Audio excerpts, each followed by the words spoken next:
après-midi, je me sens un peu comme les disciples, un des disciples d'Emmaüs. Vous vous rappelez quand les disciples d'Emmaüs s'en allaient sur le chemin, puis ils étaient tout tristes.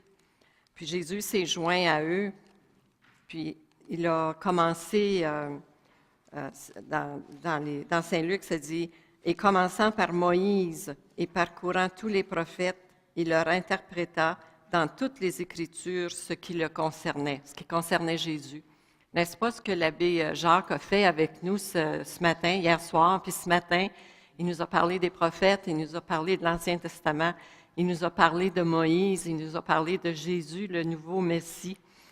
Puis quelque chose qu'il a dit ce matin qui m'a réellement frappé, il a dit beaucoup de choses, mais une des choses qui m'a frappé, c'est quand il a dit que Moïse est allé seul sur la montagne, puis que Jésus a amené avec lui le peuple sur la montagne.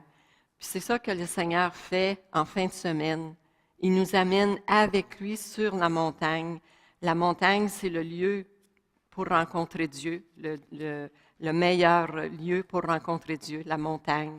Alors Jésus nous amène avec lui. On ne reste pas en bas, mais il nous amène encore plus haut dans notre cheminement de foi. Alors accueillons chaleureusement l'abbé Jacques Caballé. Merci bien.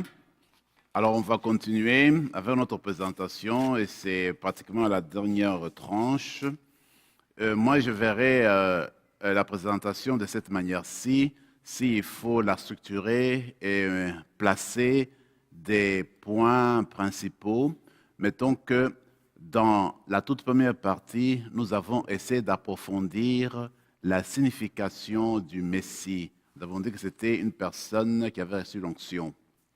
Deuxième partie, qui fait suite à l'explication de la messianité de Jésus, nous avons parlé de sa divinité, Jésus, fils du Dieu vivant. Maintenant, c'est la dernière partie. Ce qu'il faudrait voir, c'est comment cette foi que nous avons en Jésus, Messie, fils de Dieu, donne de l'impact à notre vie. Qu'est-ce qui arrive alors que nous croyons en Jésus, fils de Dieu? Qu'est-ce qui arrive à nos vies? J'aime toujours ce texte des Actes des Apôtres. Quand la communauté a grandi à Antioche, les disciples de Jésus ont commencé à y vivre et c'est de là qu'est né le nom de chrétien, comme vous le savez.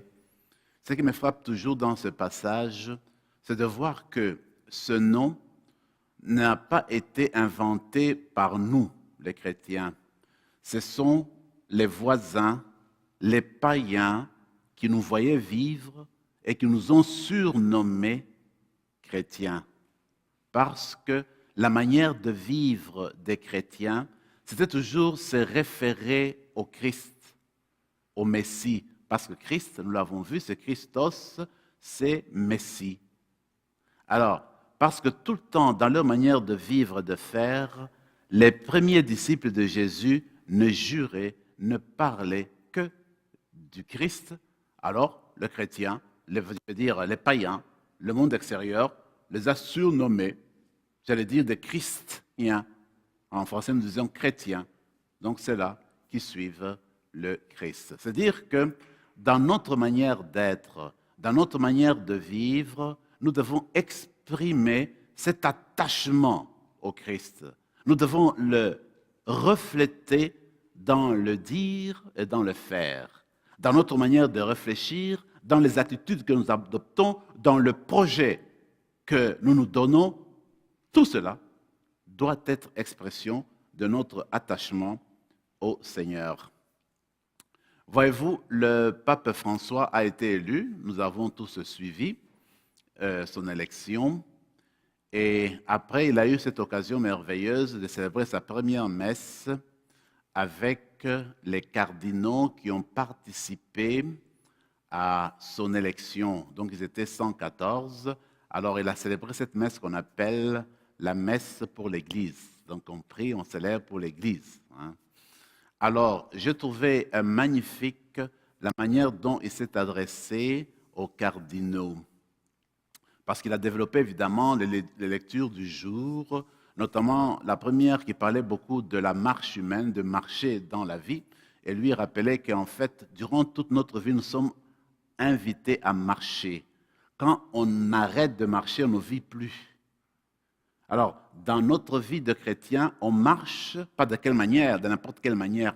Nous marchons devant Dieu, en présence de Dieu. Continuellement, nous marchons en présence de Dieu. Donc, nous faisons nos mouvements, nous nous déplaçons, nous planifions les choses devant Dieu. C'est continuellement devant lui, en sa présence, que nous nous déplaçons, que nous marchons. Et dans la deuxième lecture, parlait de l'édification de l'Église, donc édifier l'Église. Alors, lui dit, oui, c'est vrai, nous édifions l'Église. L'Église, en fait, finalement, c'est vous, c'est moi, c'est tout le monde, ce sont des pierres vivantes. Alors, mais les pierres vivantes, comme on le dit bien dans l'Écriture, s'ajustent à la pierre angulaire. La pierre angulaire, c'est Jésus-Christ. Donc, chaque pierre dans l'Église, vous et moi, nous devons nous ajuster. Si nous voulons édifier notre Église, tout en marchant, nous devons nous ajuster, nous concorder à Jésus-Christ. Trouver de la place, comment nous ajuster et comment évoluer tout en restant en rapport avec Jésus-Christ. Et dans la dernière partie, il développe plus ou moins le texte que nous aussi nous avons présenté, mais il insiste sur l'attitude de Pierre après sa profession de foi. Le même Pierre qui a dit que Jésus était Messie, le Fils du Dieu vivant, quelque temps après, toujours à Césarée de Philippe, quand le Seigneur Jésus va expliquer quel type de messianité était la sienne, parce qu'il allait souffrir, mourir, donner sa vie pour la rançon, Pierre à ce moment-là n'est plus d'accord. Il dit non, ce n'est pas ça. Cela ne va pas t'arriver. En fait, Pierre professait un Messie sans la croix. Alors, l'évêque de Rome revient et dit, mais nous, les chrétiens, nous devons faire attention. Mais en fait, il a surtout parlé des cardinaux qui étaient là, des évêques, en faisant aussi référence aux prêtres. Il dit, dans notre manière de vivre, dans notre manière de professer, nous devons professer Jésus, Messie crucifié. Un Messie qui donne la vie pour la rançon. Alors si, comme cardinal, comme évêque, comme prêtre, nous prêchons un Jésus sans la croix, bien nous ne sommes pas disciples de Jésus, nous ne sommes pas chrétiens, on parle de, c'est pas de quoi. Parce que le Seigneur Jésus est le Seigneur Jésus, Messie, Fils de Dieu, qui a donné sa vie pour la rançon. Alors en fait, pour être disciple de Jésus, il faudrait le traduire dans notre vie. Et on le traduit pas seulement dans la transfiguration, sur la montagne, le mont Tabor, mais on le reflète aussi à partir de la croix. C'est lui qui est mort et ressuscité, qui a donné sa vie pour l'humanité, qui a souffert pour l'humanité. Alors, ce sont ces choses-là qu'il faut mettre ensemble pour devenir disciple de Jésus. On parle du Jésus Messie qui s'est donné jusqu'au bout. Alors, le Seigneur Jésus lui-même devient comme notre modèle parce que nous marchons, nous tendons vers lui. Vous savez qu'au Moyen-Âge, il y a eu un livre très populaire que tout le monde s'arrachait, tout le monde voulait avoir, l'imitation de Jésus-Christ. Alors, on voulait savoir comment au quotidien, comment dans tous nos gestes, dans toutes nos réflexions, dans tout ce que nous faisons, comment imiter Jésus-Christ à tout moment. Parce que Jésus, finalement, c'est le prototype de l'être humain. C'est lui notre Messie, c'est lui qui donne sens à nos vies, c'est lui le Fils de Dieu qui indique la voie. Alors, le disciple de Jésus, vous et moi, nous devons le considérer comme notre prototype, comme notre modèle à suivre. Vous savez très bien que les sociologues nous ont appris cela, même les psychologues. Il n'y a pas de société sans modèle. Quand dans une société, on n'offre pas de modèle, eh bien cela va à la dérive de cette même société. Il faudrait avoir des points de référence. Il faudrait avoir des balises dans une société pour que ça fonctionne, pour que ça roule. Alors, nous, notre modèle dans notre vie chrétienne, c'est Jésus-Christ, c'est le Fils de Dieu. Alors, comme modèle, comment le suivre? Eh bien, comme modèle, il faut se rappeler ce que lui-même nous dit. Regardez son baptême. Quand on célèbre le baptême de Jésus, et quand on le lit dans les synoptiques, les 3 évangiles, on sait que au moment où Jésus est baptisé, dit le texte, le ciel s'ouvre. Temps messianique, Dieu ouvre les cieux. Il n'y a plus de firmament entre Dieu et son peuple. Dieu est proche de son peuple. Dieu veut parler à son peuple. Et une voix dit, celui-ci est mon fils bien-aimé. Écoutez-le.